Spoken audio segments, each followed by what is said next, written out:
Welcome back to another edition of the B4evaKool Podcast. My name is Rex45, and this evening we got Arnell on the show. Welcome to the show, man.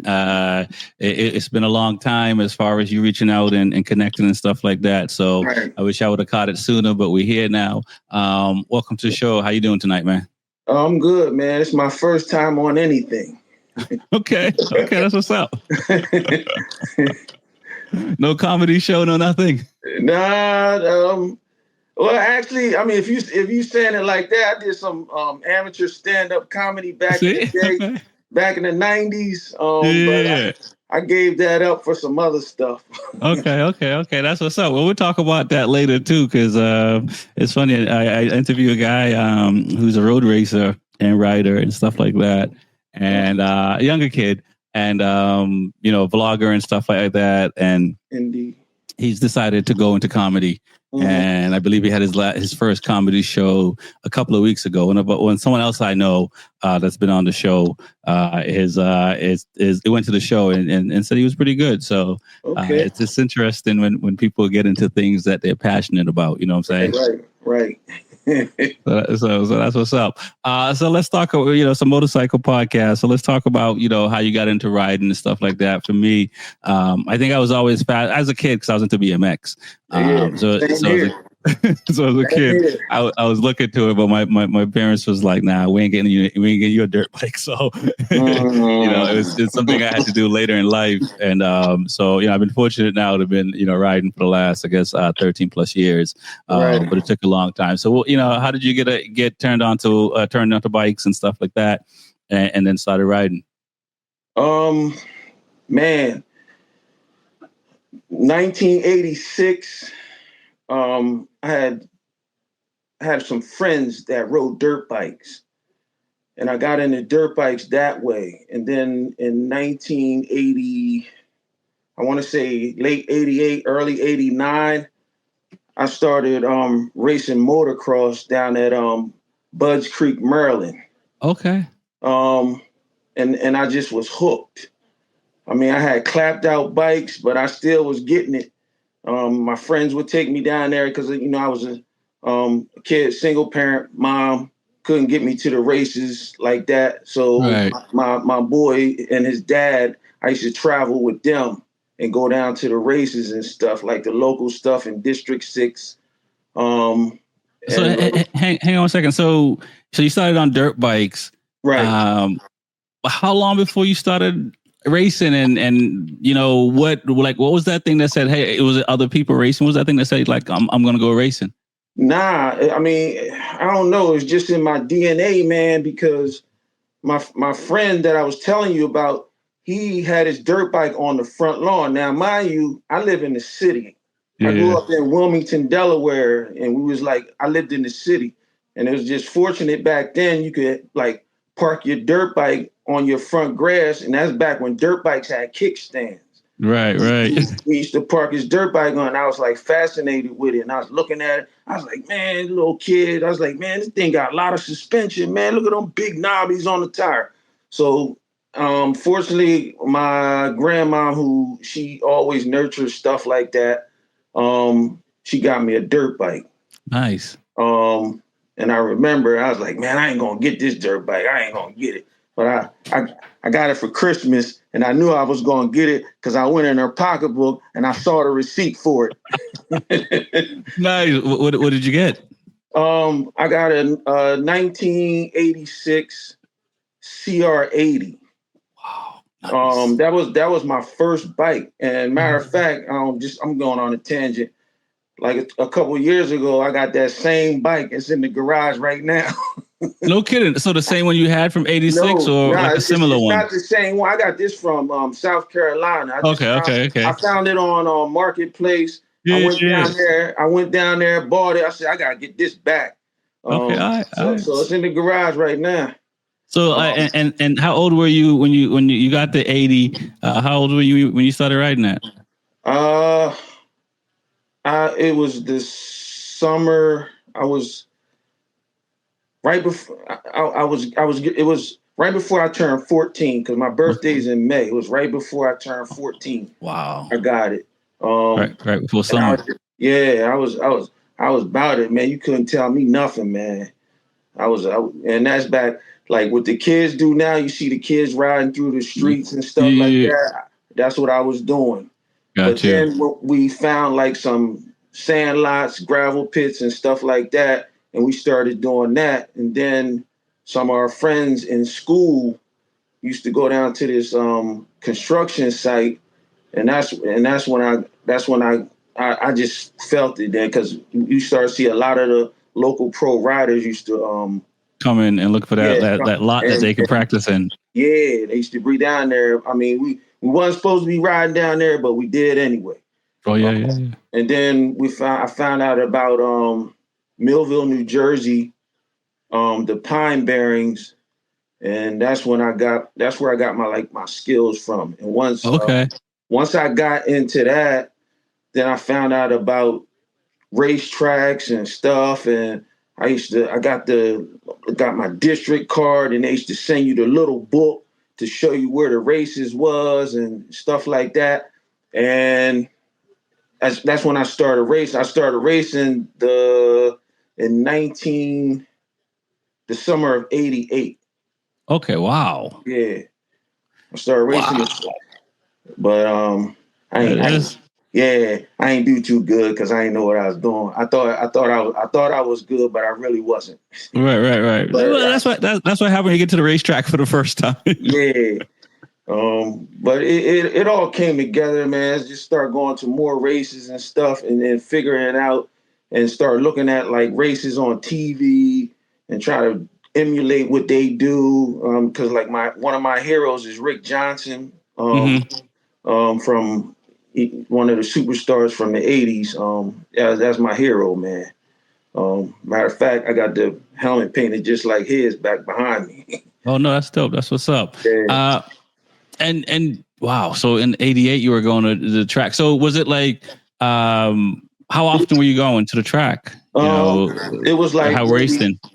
It was, for the most part, it was, my friend used to go every week because he had it like that. Yeah. Me, I think I probably twice a month. Okay. If that. Most of it, it was twice a month, after like the summer of '89, it was twice a month. And then Gotcha. like 1990, I was going every week. Okay. Yeah. So and I assume you were starting to get it and figure it out and all that. Yeah, I started figuring it out. I still wasn't like, I was like just missing the trophy, because they would do like the top 9, but it'd be like almost 25 riders in the class. Right. Like, I was just missing trophies, man. I was like you have like 15 riders, and then they might give you the top 7. Okay. And I'll get 8th, then miss the trophy. So I used to get bummed out about it, but I was like, it ain't my turn yet. It ain't my turn. So eventually I got it, Right. And so how long did you get to race for? Oh man, I gave it up probably 2006. Yeah, 2006, I kind of like gave it up because now I was thinking about giving up earlier than that, because this is a story like a lot of people, only my best friend really know about it, and my dad. 2001, like right before James Stewart went to the pros. Right. He raced the race of champions at Englishtown. Okay. And it was the 125. No, it was just the open class. Right. And I said, you know what? I'm gonna sign up for that class. I ain't know it was gonna be in that class. I just wanted to race with the fast guys. It was him, Barry Karsten, and some Jim Capitan, McIlvain, Casey Clark, a lot of the fast local guys. And I was just happy to be on the same track with them at the same time. Right. Man, James, he lapped me, and he had a half a lap on Barry Karsten. Wow. Man, I said, man, I can't do this. And he was 15 Now me, I was 29 when that happened. Right. He was 15 on a 125. Wow. I was like, man, this dude, he was about it, man. I was like, man, this dude is about it. And that was like probably like the last real pro race or expert race I ever raced. Right. Said I'm gonna race in my age group next time. Dude, but that's pretty. I'm gonna race 30 plus. I'm gonna race all the 30 plus classes because that's the dudes that's my age. Right. You know? Okay, so now, wow, that's pretty dope. So you raced for like 16 years. Yeah. It was a thing because I didn't have nothing else, and that was my thing, man. That was just my thing. Because I think at 88, like I grew up, we might be similar in age, but I was in Dorchester in 88. I was 15 as well, 16. Wow. And, we were like, had no access to dirties to ride because they would like, we had a feel that like kids used to go, but you brought your bike out, somebody might come along and try to take it from you that's too. What I'm saying. So, and that's why I took it. That's why I took it to the track, man, because it's like I got 6 tickets at one time for riding my dirt bike on the street. Right. And the judge told me, he said, if I see you in here again, you're gonna have some big problems. So I stopped. That's when I took it to the track. I said, I can't afford that. Right. That's when I got my driver's license. Got you. So that all came together. Wow. That's pretty cool, man. To be able to do it, from 15, 16 to 29 and so forth. So now, so you started just racing the over 30 after like 2006, or was that? No, this was like around, I would say 2003. I started racing the over 30 class. Okay. That's just how it went because I got a better bike, a newer bike, and I felt real confident, and my bike was feeling right, and I was feeling right. My body was feeling right, and I felt like I was that dude, and that's when I started getting like top 3, top 2. Right. I got a couple first places. It's a place here. It's not there no more. It was called Blue Diamond Motocross. That's when I got my first ever 6-foot trophy. It was the opening day, new track in my hometown that was like 15 minutes from my house. Oh, that's pretty dope, man. I think, that's one of the biggest things. Like I live down in Florida now. Been down here almost 2 years, and, in Boston, we had New Hampshire Speedway. As far as I did more road stuff, I didn't do any. I haven't really done any dirt racing or anything like that. Okay. But that was like an hour and a half. Other than that, was you talk about Melville. I went to Jersey. Yeah, that's the big track, not the small one. Right. Not Thunderbolt, the other track. Lightning. Lightning, but we'll hear the dirt bikes across the way. You can kind of see a little bit bikes, see all the dust and stuff. You know what I'm saying? So that's pretty. That having a track 15 minutes and. We've talked about this on the show in the past. In the city it's hard for kids to get to tracks, and so like having a track 15 minutes to your crib, bro. That gotta be that must have made a whole world of difference. Yeah, it's like and like I don't know, like right where I live at, I hear them almost all day during when the weather permits. That's all I hear. I hear the Banshee 4-wheelers. I hear the dirt bikes. I hear the 4-stroke 450s out there. And a couple times I was like, man, I had to G check some of them, man, because they was like kind of like a little bit pissing me off because it's like they was just reckless. And I was like, man, I said, man, I got to G check these dudes. Not to sound funny or nothing like that, but I did that when I was young, but we ain't do it like that. Right. Y'all drawing attention to yourself, man, and that's why we got the issues we got now. Right. So, no, and I mean that's well. I think there's two parts. I think the lack of places to go to actually ride those bikes has created the younger generation and how they react. But they still are wilding out. Yeah, they get kind of wild. But I mean, I get it. But at the same time, it's like somebody got to say something because it can't get reckless. No, you can have fun, but don't get reckless. Exactly, and I think that's when you're young. It's part of it. I mean, I was in the car, so I was doing reckless things in the car. So definitely, I was one of them being reckless as well. I'm unfortunate that I came out on the other side because you never know. Good. You know what I mean? And so that part, where we are today, and I may go off a little bit since we just kind of where we are in the topic.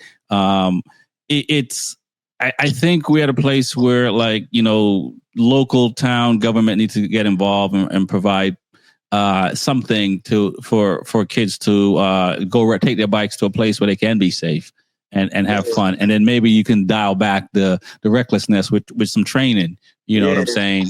And that's the thing. It's like I don't know. It's like I almost want to. I don't know how I could possibly work on that or get it in place, but go to like the township or something or somebody, city officials or whatever, and see how I can get involved with these kids riding up and down the street, so they can do it a little bit in a little bit more safer way. Exactly, and I've talked about it with some folks in a nonprofit arena, and it's one of those things like we kind of have to just do it once.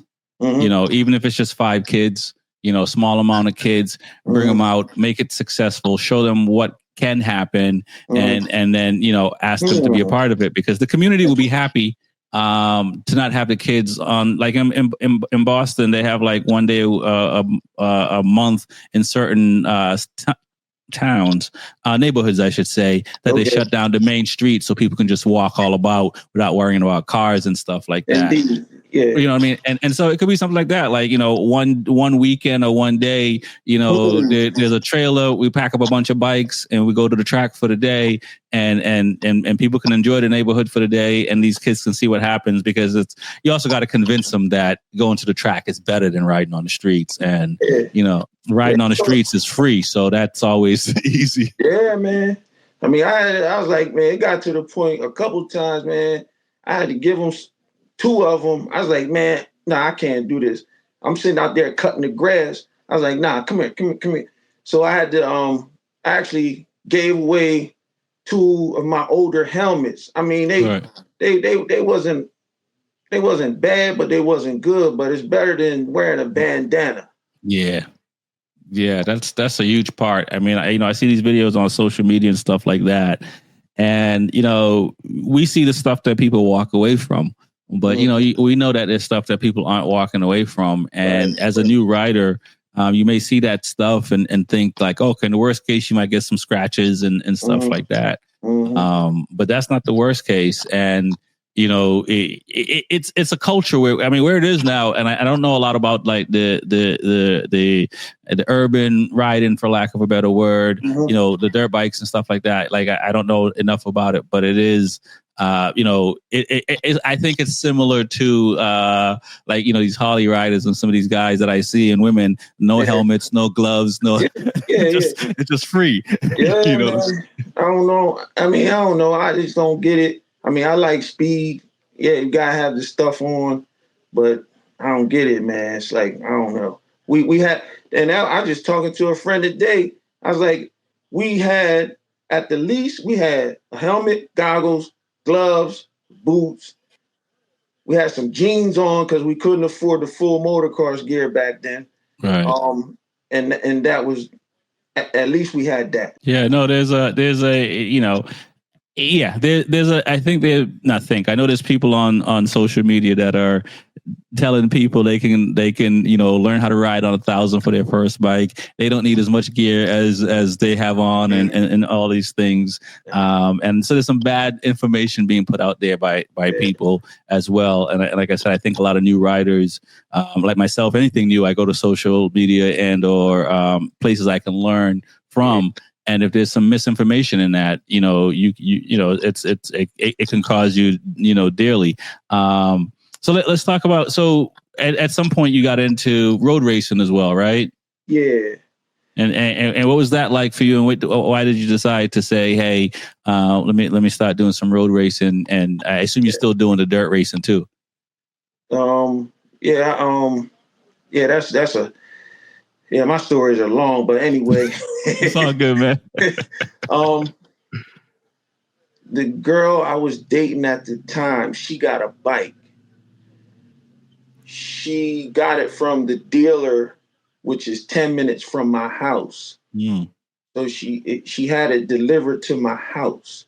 Okay. Because you know how if you don't have a driver's license, right, you know, you can't ride it off the lot. So it was delivered to my house. And I ain't gonna lie, the day it got there, got on it, and we took a ride. She was on the back, and I was not. I ain't had no license, no permit, no nothing.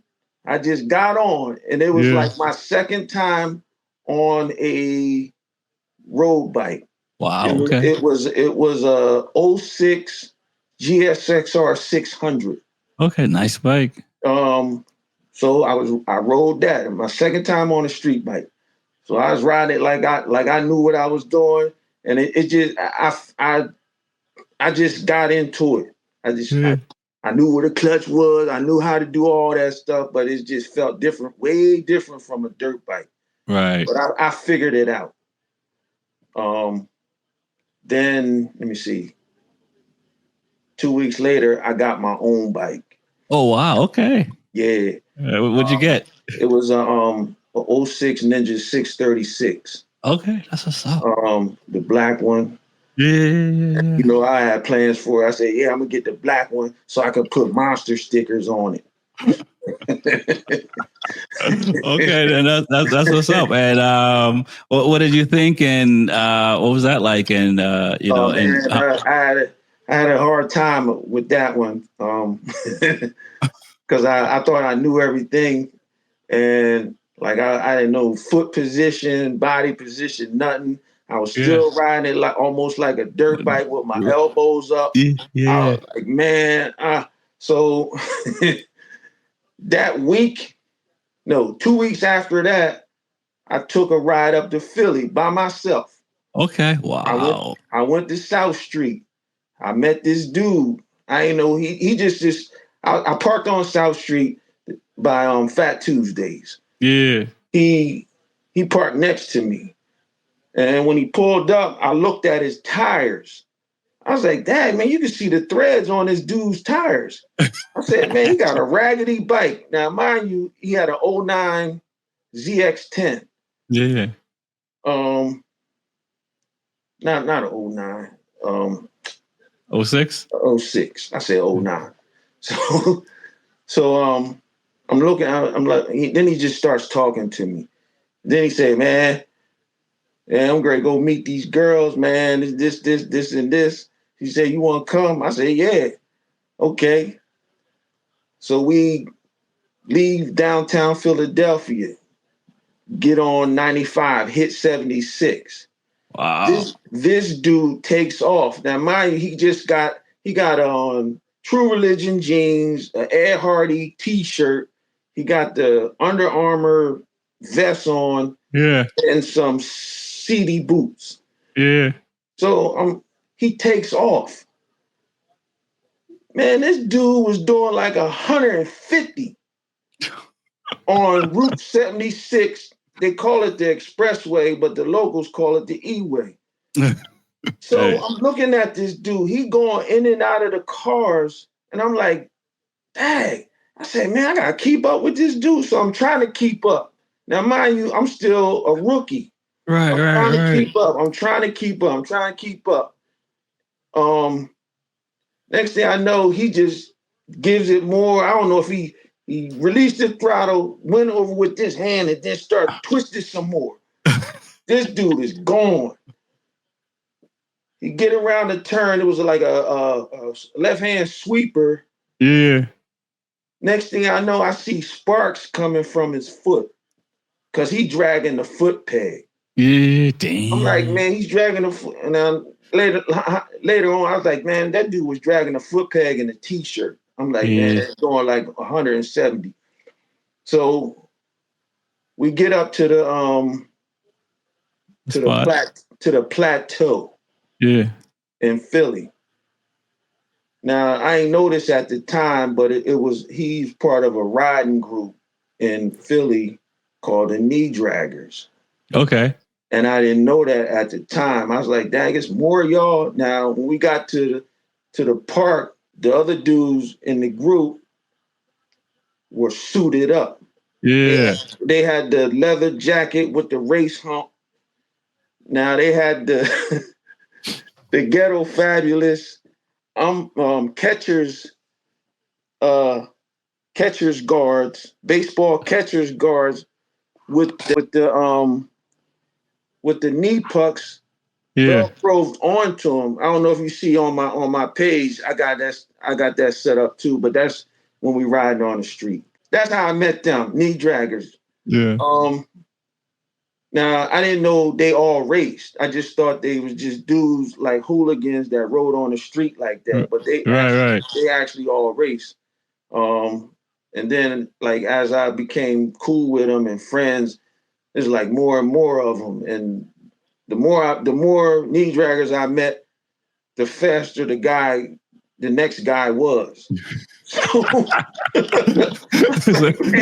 you not meet people until you move to the next level. Yeah, so you meet people like, yeah, that's I don't know, they're Shy Boogie, Quick, Fritz, and the guy that started all, his name is Wolf, but his government name is Tommy. So I'm meeting up and Rich, I don't know, all them guys, man. Yeah, no kidding. DJ Birch, he's heavy into racing. I don't know him personally, but I've raced at the same tracks with him with Azra CCS. So, we've chopped it up. Yeah, so DJ Birch. But yeah, man, I just met them and I said, you know what? I gotta do something different.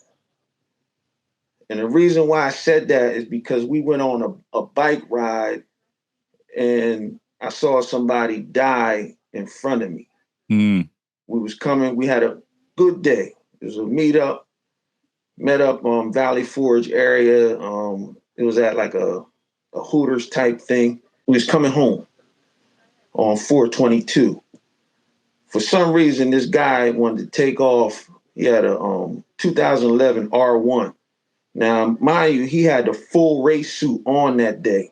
Yeah. And he took off, and I took off behind him because it's just in my DNA. Right. So he took off. Now he started to get tight because they had road construction on 422 going past Valley Forge Casino. This pickup truck kind of like swerved over a little bit, but he kept coming. Mm. And my man that was in front of me on the R1, he hit the driver's side rear of the truck. Right. And he was done. Like he kind of did it like a tumble. And then I went past and he went over me. Wow. And I was and then they came up to me. By the time they got up to me, they said, yo, man, he gone. And I was like, man, I was done. I was done for like a month. Right. Yeah. And go ahead. Go ahead. No, go ahead. No, that's it. And so, that, I haven't seen something like that. While, I mean, I've been at the track when there's been a fatality. So I know what it's like from that perspective, not necessarily seeing it firsthand. You know what I mean? But being there, meaning that I was on the track when it happened. But it was the first race of the day. It does, you have a moment where you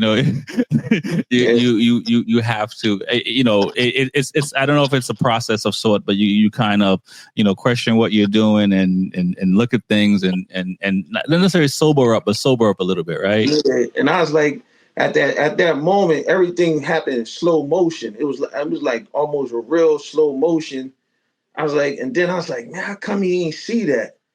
But I'm thinking, because he only been riding for like a year and a half, and he was 22 years old at the time. Wow. I was like, oh my God, man. But that's usually how it happens, the riders with the least amount of experience. I was like, how? And I kept saying it in my mind over and over and over, how he didn't see that? How he didn't see it? If I'm behind him and I saw it, how come he didn't see it? Right. So I was like, I'm still bugged out about it to this day, but I'm just saying, man. Yeah, no, I experience is a huge deal. I've crashed a bunch of times. I've lost my spleen, got a screw in my hand. So I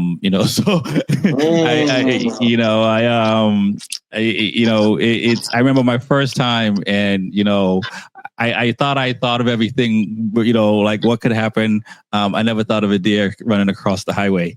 What I'm saying? So it's when you're inexperienced, you miss so much, and the faster you're going, it takes a little bit of time to come up to speed for me, for myself. You know what I mean? And that's one of the things with riding, right? For new riders, I always say, it takes me if I get a new car or it takes me about a year to get comfortable with that car to really kind of know what it's going to do, because I don't think, maybe, Lewis Hamilton and some of these, pro riders can learn a vehicle a lot quicker, but unless you're out there going, 100% every single day, yeah, man, you're not going to know how it reacts under certain situations. Yeah. And like me, I had my one time thing. I woke up in the hospital. Now, mind you, this when I got after that, I got my 05 GSXR 1000. Okay. And I was up in Philly, just mind my own, just doing whatever. Another girl I was dating at the time, I left her house, and I wanted to go meet up with the fellas coming down Harbison Ave. And even to this day, I still don't fully remember what happened. I just remember saying, "Oh fuck," and that was it. Now the car, it was SUV. I remember a SUV. I just don't know what color it was. I can't remember or nothing like that. But I'm just going by what people were telling me. Yeah. They said I woke up in the hospital. The cop said half my body was in the driver's side window, and the other, you know what I mean? Yeah. The other half was out. Yeah. So I'm like, now this is what I'm thinking. I'm thankful I met these guys, the knee draggers from Philly, because they riding with them helped me so much. Because the cop said when he looked at the footage, because they got street cameras. Yeah.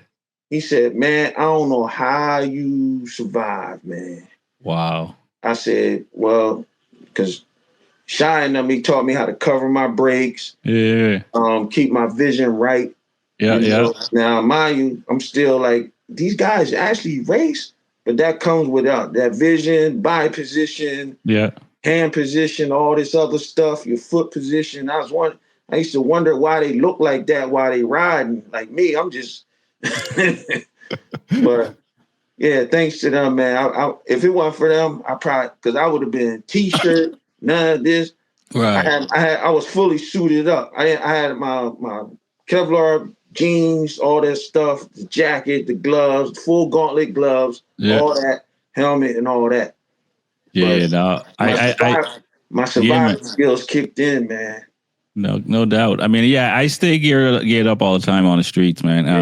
And I got jeans as Kevlar jeans as well, and Alpine style boots. They kind of look like construction boots, but they're race boots. And I will say, I like how they have protective gear that you can wear that you don't feel like you're at the racetrack when you go on the street. But gear, I think definitely more gear will keep people more intact. I don't know if it's going to necessarily save you if you hit something that's not moving, but if you slide down the road and you got gear on, it's a whole lot better. And like now the suits I have for the track, they got airbags in them, and I've crashed with one of them, and they're nice. And it's a lot nicer to crash with an airbag suit than without. That's my next move right there. Yep. So let's talk about how you got to the track. So you with these guys. Now they're called the knee draggers. Are they the same guys that certified knee draggers, or that's completely different? Okay. And I was like, man, hold up, man. It's two knee draggers, but I digress on that. I don't even know how to. No, I just wanted to ask. I don't. We don't have to. That's not our bag, so we don't have to worry about that. I was just asking more just for clarification. So these guys, when did you decide to start going to the track?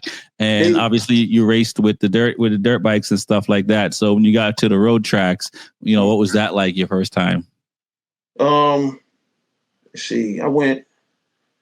What year was that?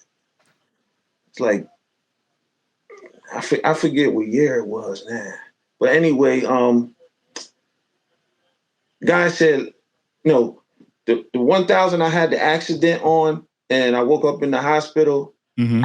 I traded that for the bike I have now. Okay. Because it was already set up as a track bike. It was already set up. And I said, man, because I was like doing the math. I was like, okay, if I take my street bike and make it a track bike, it's going to cost this much. Because I was looking at all the stuff that you got to get. Make it into a track bike. I was like, man, and I ain't saying I ain't mechanical like that, but I just don't have the patience, so I traded my 1000 for his track bike. Gotcha. So, and was that a 600 or another 1000? Yeah, it was a 600. So I traded my 05 1000 for his track bike. Okay. Because he the one that kind of like taught me survival skills anyway. So me and him was cool. So traded. Got the bike. They said, "Hey man, who going to the track this week?" And I was like, "Track?" Now I had to look everything up. Now mind you, I had an iPhone 4 at the time, or what I forget what kind of iPhone. I had to figure it out, look up all this stuff, man. Make sure I had to, figure it out, pay for it, figure out all registration, all that fun stuff. Yeah, figure out how I'm gonna get there. Unfortunately, I had my truck back then, but I got there. So we had to track at this point, and we having a good old time. Now, I got the novice bib on. Yeah. So all we got to do. I'm riding around. I'm like, man, I need some more. Okay. Because they you know how they do. They make you stay in a single file and no passing until like towards the end of the day. Right. And then they let you kind of like cut loose and no passing on the inside or nothing like that. But but I kind of like figured it out. And they're gonna send me home because I made a mistake and passed somebody on the inside. The female coach came up to me and said, "You want to go home today?" Just like that. I was like, "Nah, what I do?" She said, "You passing on the inside." She was in my face like this. Oh, listen, man. One of the first times I was pitting out the wrong way. So wow. So it's like when you knew, man. It's man. You make mistakes. Is all I'm gonna say. Yeah, nice. So now, before the end of the day, did you move up to the like intermediate, or did you? Nah. But so the guys was like, "Yo, man, I think you need to get in the intermediate class with us." Okay. And I was like, "Nah, I don't want to do it right now." So, not the next one, but the one after that. So my third trip to the track, which was New Jersey Motorsports Park. So that was my first time. New Jersey Motorsports Park. That's my home track. I get there in 50 minutes. Okay. Third time to the track, I asked to be bumped up. And the reason why I did that is because the beginner class was getting too dangerous. Oh, okay. I mean, them guys, they was like almost coming to like a stop in the turns, and I was almost hitting them. You know, like my back tire was coming off the ground. Wow. Okay. So I'm like, So and one of the guys, he said, "I told you, I saw you in turn one. I saw you." I said, "Man, you better ask to be bumped up." And I said, "You know what? You're right, man, because it's like I'm not having no fun." So I went to one of the coaches and I said, "Can I get bumped up?" He said, "All right. The next session, I'm going to be behind you and I want to see what you're doing. And then I'm going to get in front of you and you're going to keep up with me." Right. So that's what happened. So I got bumped up that day after the third session. The third session, I got bumped up. And then the rest of the day, I had a good old time, man, I swear. Yep.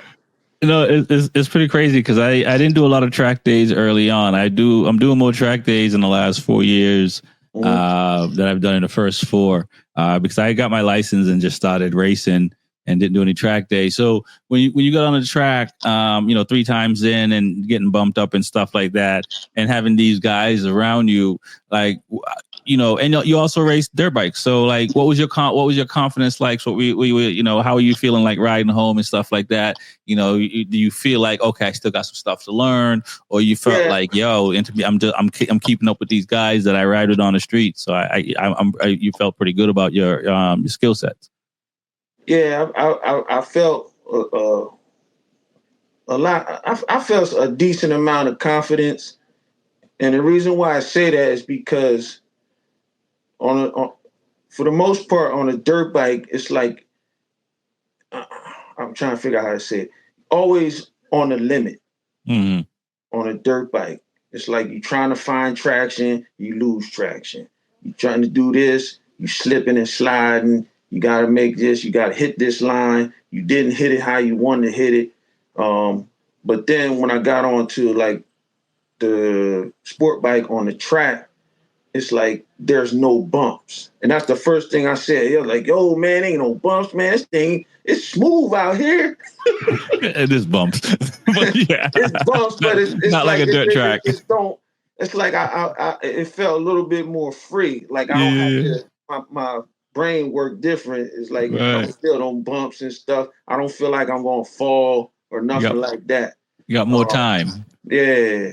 So the confidence was there, but the one day when the owner of Team Promotion, he went past me with one hand on the bike. Yeah. And he motored away with one hand. Uh-huh. He did that on purpose. To show you that you got more grip out here. To show me that you what's going on. I mean, it's like the inputs, he was doing all his inputs with one hand. Yeah. But yeah, it was just, but I was like, I still was getting passed a lot for whatever reason. Like Michaela Moore, she passed me too. Her brother, her dad, the whole Moore family just passed me, man. I was like, man, I'm getting frustrated. And then my man Melvin, I forgot how to pronounce his last name. I think I know Melvin, the firefighter. Yeah, his both his sons race. Yeah. So he said, man, it's all about body position, vision, because the slow, if your vision is correct, the slow riders don't matter. Right. That's what he was telling me. But Yeah. I still got a lot to learn. I was like, man, I don't know. I got a lot to learn, man. Yeah. So yeah, I just was doing track days, going to Summit Point, New York Safety Track. Yeah. Out there in Western, I forget the name of that track. Thompson, Palmer, West, not, I guess, which state? Western Pennsylvania. I forget. Pitt? Yeah. Oh, Poconos. No. Not Western Pennsylvania. Pocono Raceway. Yeah. Yeah. Went there. So I was just doing a lot of the local stuff. You got a lot of tracks around you that's close by, man. Yeah, that's the thing. Because like living in Delaware, you go up north, west, and south. You can get to a majority of the tracks in the Atlantic District. You go east. You can go out to the Bahamas, man. Yeah, I heard about that. I was like, Coach Moore went out there. I was like, I ain't going with y'all, man. Yeah. I'm hoping to get to some island tracks. Not to race, but maybe do track days because it's a little different. I think we'll appreciate the tracks a lot more. I've talked to some of the guys that have raced at tracks in the Caribbeans, and they're not as safe as up this way. Okay, yeah, I get it. I went to a couple Jennings once. Okay, yeah, and I almost made it to Homestead, but I had vehicle issues, man. Went to the gas station, get some gas. I forgot my trailer was on the back, and I hit one of them things at the gas station. Oh, wow. And I got a dual axle trailer, and I bent the front axle on my trailer, so I didn't make it to Homestead. Dude, listen, the first time, one of the first, not probably like the second or third time I drove from Homestead from Boston, I totaled my truck with the trailer in DC on, what is it, 395? Right. So, I've had my share bad luck on the track. Commuting and stuff like that. So now, do you do any? Have you started racing, or is it mostly track days? And have you done like any training beyond the guys that you're with at the track and stuff like that? I started racing. I got my certificate in 2001 because I was BSing like for a long time, and I don't even have no real reason why. Just didn't. Got my certificate with Evolve in August 2021. Okay. So I was kind of like psyched about that, but that day I almost didn't get nothing because I left my damn suit home. So I had to rent a suit from Justin at Parts Club. Yeah. Luckily, he came through, and I got my certificate. Wow. Yeah. Left my suit home. I was like, man, I put it. Man, it was when I got home. It's right where it is now, behind me. Yeah. On that rack. No, listen. I haven't left a suit, but. I've left things. I try to get better with my checklist these days because it's the worst thing to show up and you're missing something. And you either got to, if you can run out and get it or get it from someone, great. But as one of my buddies says, you want to drive all this way just to come here and do nothing. So get your act together. Yeah, man. It's like I got my checklist after that. And I was like, man, I got to do something because I can't have that. But then like after that, I did, of course, I did the mock race. Mm-hmm. And then I did a a couple Moto Gladiator races. Cool. Yeah. They're not CCS or anything like that. Mm-hmm. It's just like a step below, so you can get your feet wet. Right. So I did a couple of those at a couple of the track days that Evolve was doing. Right. So I did a couple of those. It did pretty good, but the competition is the competition. Right. So getting thirds and fourths, that was cool. And then like my first like real CCS race was at Summit Point. Oh, cool. Oh, yeah. I like Summit. That's a nice fun track. It was at Summit Point. I ain't do good. I just my nerves, man. Yeah. Like it was a long ride. I ain't sleep good, and it wasn't good. I don't even know. I think I got like, I don't know, maybe 10th or something. I thought I was gonna get better than that, but the 10th place was like people just kept passing me. They just kept passing me, man. It's like I was like, damn, I'm getting passed, man. It's like I'm standing still almost. And I knew what it was. It's like my body position, and it's like the nerves, and it's like I couldn't find nobody to get a toe around the track or anything like that. It's like, because once they get by, they just knew the track, and that's only my second time at the track. I couldn't figure out the track with racers on it. Like I did it once on track day, and once during the Moto Gladiator, and that was it. Yeah. Now the CCS is way different. Right. Yeah, because them guys, man, they racing for points and all this and that. And I wasn't. Yeah. No, I raced. Loudon was part of CCS up until they became Neymar. And in 21, I started going up and down the East Coast with CCS. And last year was the first. I only did one race with them last year. I remember my first time going out with CCS and stuff. It's different, and it's if some people naturally just can figure it out, but going to a new track and learning that takes a little bit. And for me, like that whole first year was Summit was new, Roebling was new, CMP, NC Bike, Jersey, all the tracks were new for me that first year, and so it was a bit of a struggle. I think towards August.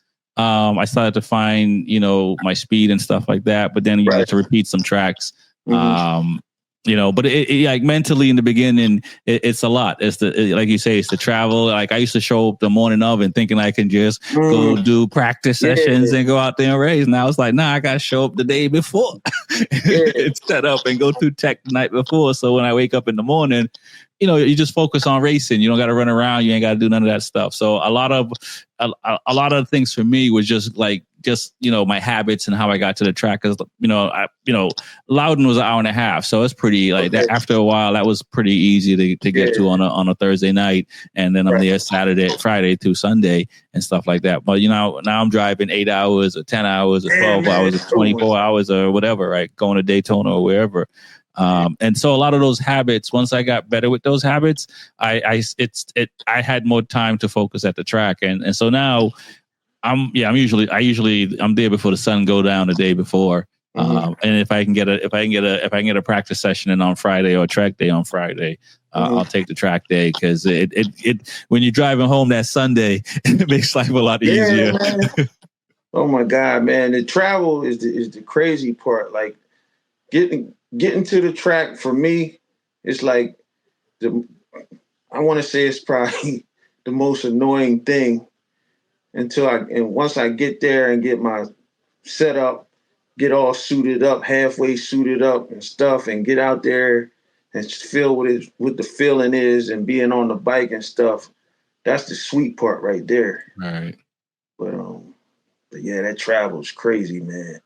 I ain't know Florida. When I was trying to get to Homestead, I ain't know Florida was that long, man. It was like I got to where North Florida, and then Homestead is like another 8-9 hours. Yeah, I was like, man, I'm not there yet. I'm starting to see Daytona signs. I'm still not there. Nope. Dude, I did that like at least 6 times. And all the way to Mass. At least you at Delaware. Yeah, I wish I was going to Delaware. I was like, man, if you coming from where you at, man, that's bananas, man. No, it's once you get a system and stuff, it's a lot easier. I mean, I was fortunate at the time because I had a lot of vacation time, so I could take days off. I didn't have to like try to work and try to get to the track and try to drive to the track and stuff like that. So the pandemic helped in that regards, where I was able to move around a lot. But for people who have to be on site at whatever job they have or whatever they're doing, and then trying to get somewhere, within 8 hours of driving, it's tough. I mean, we'll see people pull up in the morning, and they're missing the sessions. They're just going to race because, they're just trying to regroup and get some energy. Mm-hmm. Wow.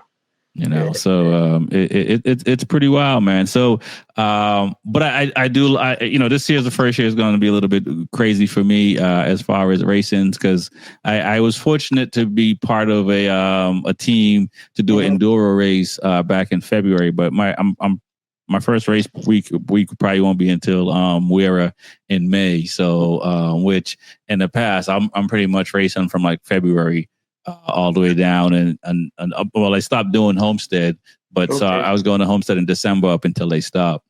Wow. So it's a little crazy. So like, what's your plans this year? And are you racing the Atlantic round of CCS this year? Atlantic, Mid-Atlantic? All of them? Probably not all of them. And the only reason why I say that is because like my work schedule. And that's the only reason. The work schedule won't allow me, because I got a different position at work where it requires some different responsibilities and stuff like that. Like I have to plan certain things, people coming, like contractors and stuff. And I gotta plan certain things a certain way just to make it to the track. Like that, because like you said, man, it's hard to go race and show up that morning. Yeah, you can't. That's hard, man. Yeah, unless you were sleeping, unless you were just a passenger and you're just waking up and unloading and going through tech. If you were like, I've tried and like pull up at like 6 a.m. and it's just like, it's not safe. It's just like, it's just not even, And somebody like me, I don't know, no disrespect. I don't like being the passenger. I don't like it because I don't like knowing. I want to know where I'm going and when I'm going to get there. And the only way to get it like that is if I'm the driver. The wheels. Yeah. No, listen, I did from 21 until now, I've put like at least 130,000 miles on my truck. Mm-hmm. And a good portion of that is just going racing. Yeah, man. I used to tear some trucks up, man. Man, I put like almost like on average, like when I was getting it with the motocross, I would put like 21 to 23,000 miles on my truck every year. Wow. Now, so you did the motor car, so you're doing CCS. Are you still doing both? Do you still go and do some dirt races? You see some of these guys up north to do the ice riding in the winter on the ponds and stuff like that. You ever think about putting spikes on your dirty and go up to Mass or New Hampshire in the winter? I don't know, man. Like me, I'm game to do just about anything, man. Like I don't know, like I keep saying, it's like my DNA, man. Like I was extreme X Games before it was called X Games. I was doing crazy stuff, man. Like talking about that, man. Put like 9 car tires up and see if you can get over them. You know what I mean? Off the dirt jump. Gotcha. Oh, yeah. We used to do that on dirt, on BMX. Yeah, BMX. Get your BMX bike. Get you a dirt jump, stack like 9 car tires up. Yeah. And like get it up like that. Oh, See if you can get up tabletop, whatever. Yeah. I was there too, man. I did all. I guess that's still why I ride now and race and stuff like that, because it is like on BMX and basketball, cars. It's cheaper to race motorcycles than it is to race cars. But I'm definitely comfortable going fast. And always been that way since I was a kid. So it's nice to be able to get out there and do it and still appreciate it, and not be sitting on the sidelines, because there's no fun on the sidelines. Yeah, man. Yeah, you gotta be out there, man. Getting there is the battle. Yeah, no doubt. But I want to thank you for coming on tonight, man. I really appreciate you sharing some of your story. And it's pretty dope, man. Being able to ride from 14 to 20 to 29, at a pro level, man, is pretty cool, because there's a lot of kids that wants to do that, and we see it in Motor America and some of these club races, that some of these kids, they got the potential to go all the way, but they don't have the funds and the proper situation to get them to the next level, and it has nothing to do with their skills. Yeah, at some point it just becomes a financial thing, and that's what kind of like took me a while, just because it's financial. Because like if you wanted to, if I was going to do it, I was going to do it like every week, right? Or not every week, but at least race the whole series. But then once I was like, I don't know if I can do all that, man. And then I started calculating stuff, cost of tires. Yeah. That's the crazy part. Tires, just the normal weekend and week out bike maintenance, making sure stuff is right, and hope you don't crash. Yeah. I try not to think about those numbers. Yeah. But I didn't do it when I was younger because I couldn't have, and I think that's one of the biggest things for young people. I'm doing it older, but I'm older, so it's the reality is a lot different. You know what I mean? Which means the how I approach it is different, because I'm realistic. I'm not going to club racing is the top that I'm going, and that, which is fine. And I've been enjoying myself to the utmost, but it's different than when you're 15, 16 or and you have your whole world in front of you. You're trying to get to, places that you didn't even think of. Yeah. Cause I was like, man, I don't know how, Anthony Mazziotti and Brandon Posh, man, they just show up like on random track days, like late in the day. They'll bust out like maybe 3 sessions and then start talking to people and then go home. Right. Yeah, I think that's one of the things you learn over time. I do the same thing. I don't do every session at a track day. Like if there's 7 sessions, I'm definitely good for 4. Yeah, it is tiring. I was like, man, I'm like my first like couple times, my first several times out, and especially if it was a new track, I was like, man, I'm getting my money's worth, man. Right. But it wasn't like that towards the end. Like right before I went to get my racing license, it stopped being like that. I was doing, like you said, 4, maybe 3 sessions in a day. Yeah, make it count. You know what I mean, and work on the things that you need to work on. And you don't, like, once you become too tired, you got greater chances of making a mistake. And if I saw Valentino Rossi, say, if you're at the racetrack and you're not working on something, why are you here? Kind of thing. And so it's like once I'm good, I'm good. I used to think like every session. And then it just was then you're making mistakes. And for me, then I'm in my head more because I'm making mistakes. And then it's like, you have to realize, well, you're getting tired. You're more fatigued. All these things are happening. When I'm at the racetrack, I don't necessarily eat as well as I do when I'm not. So I might drink more fluids, but I'm not really eating lunch like that. Yeah, so a quick story. New York safety track. I might have had some bad Gatorade from the Walmart.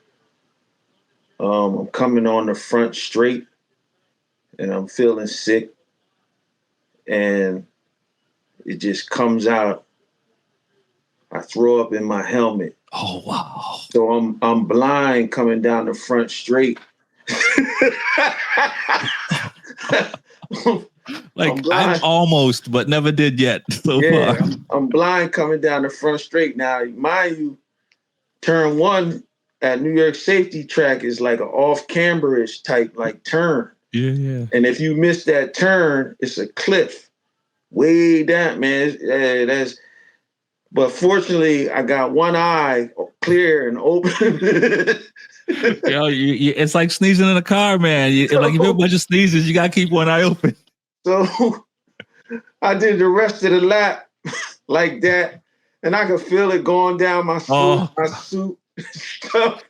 And they're like, "Yo, man, why you come?" But I'm with the knee draggers. They say, "Yo, man, why you ain't finished the session?" I said, and I could barely talk. I said, "Man, I threw up in my helmet, man."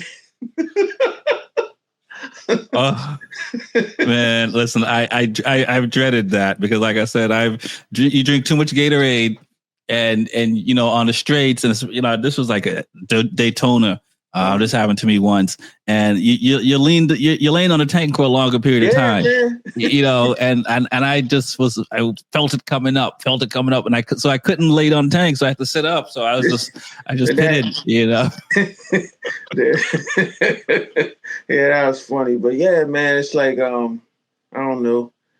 I just want to get, like, honestly, I probably do like 4 races this year. Mm-hmm. I'm not sure which one. Yes, I'm going to do Summit Point, and yes, I'm going to do New Jersey Motorsports Park. Now, the other 2, I don't know. Maybe, gotcha. I don't know. I'm not even sure yet. Yeah, I'm in the same boat this year. I'm doing different clubs this year. So I'm probably gonna do a couple of Neymar up in New Hampshire. I'm probably gonna do a couple of CCS, a couple of Wera, and if I can get Pan America in as well, I'll probably end up doing more track days this year. It's a good thing. It's a good problem to have. The podcast is doing well, and I have more opportunities to do things, but I have less time to go racing now. Yeah. So it's just like, all right, well, which I hope that will change. But for this year, it's going to be, like I said, I'll probably get 6 rounds if I'm lucky racing, but hopefully I'll probably do closer to 8, maybe 10 track days. Mm-hmm. It's helped to push the brand and do what we're doing here and stuff like that. So I really can't complain, but I do miss, I prefer racing over track days every day, all day. Yeah. I just like to just be around the people and see who's doing what. Maybe I get better sponging off of somebody else, trying to get toes around the track or something. I learn something from somebody every time I go to the track. I learn something. Right, and that's the thing you want to get, man. I mean, it's the same thing. It is like, I remember finishing 7 seconds off the top guys in the amateur class, and it's the beginning of the season, and the ride homes are never good because it's just like, bro, you're 7 seconds behind, man, come on. And little by little, like halfway through, I'm like, you're only 3 seconds slower now. There you go. And by the end of the year, like, I was with those guys, and that it feels really good to be able to wherever you start, but to have people that can push you and get you moving faster and stuff like that. And it's surprising because I can't say I planned it. I was more freaking out, like, what's wrong with me? Why can't I be quicker? But like, just focusing on what I could focus on, and just the little things, learning the track better, coming there sooner, being more prepared, well rested, all these things that just led me to where it was like, all right, you learn so much from the people around you, and which is like, and this is something that, and I've said this on the show before, but like, the never quit attitude that racers have. And I'm pretty sure people have this in other lives. Yeah. But like, you know, we see people in their suits trying to fix their bikes to go back out to the race because it's a red flag or to swap tires or whatever. And when I first started racing, if something didn't go right, I'll just roll the bike back in the trailer and deal with it for the next round. But then I found myself in like 23, start doing the same thing where before, like if there's a little bit of rain out, I'm not racing. Now I got rain tires. It could be a downpour. I don't care. I'm out there. So, you know, it like the racing community, you know, teaches you things about life or teaches things about yourself that you may not have known you had. Indeed. Yeah. And it's like, I get like a lot of times, like I get excited when I go to the races and I start to see people all different backgrounds, especially people that look like me. You know what I mean? So it's like, it's people from all walks of life, but everybody's there to have a good time and race and be competitive with each other. Yeah. And then drink beers afterwards if that's what you do and chop it up. It's pretty crazy. You know what I'm saying? People give you parts and then you go race next to them. You know what I mean? It's a beautiful community. I always say the whole world needs to be like the motorcycle community. It does. Right, man. The guys I grew up even started racing motocross. We still friends to this day. It's like for real. Yeah, like, it's a whole different thing. I'm glad I'm in it because, you know, I didn't know it existed until I got in it. You know what I'm saying? And I think that's one of the biggest things about the sport. I think a lot of if you're not in it, you really don't know what it is. And I think if regular people who don't ride just go to the track and just hang out and just take it all in, I think they'll have a different perception because I think, you know, most people think it's dangerous and you're gonna hurt yourself, right? And that's where a lot of conversations end for a lot of people. There's a lot of guys I hear that tell them their partners won't let them buy bikes and stuff like that. So I know it's real. Yeah, it's wild, man. So, but yeah, man, I want to thank you for coming on. We'll leave it there. Tell folks how they can connect with you on social media. I only see the thing is I ain't gonna lie, I ain't no social media dude, man. I ain't on Facebook. Yeah. I ain't on nothing else but IG. Right. If you want to see what I got going on, and it ain't a lot right now, but you can get me at IG on Race Fan 706 on Instagram. There you go, man. Arnell, I want to thank you for coming on, man. Peace. All right. I appreciate it, man.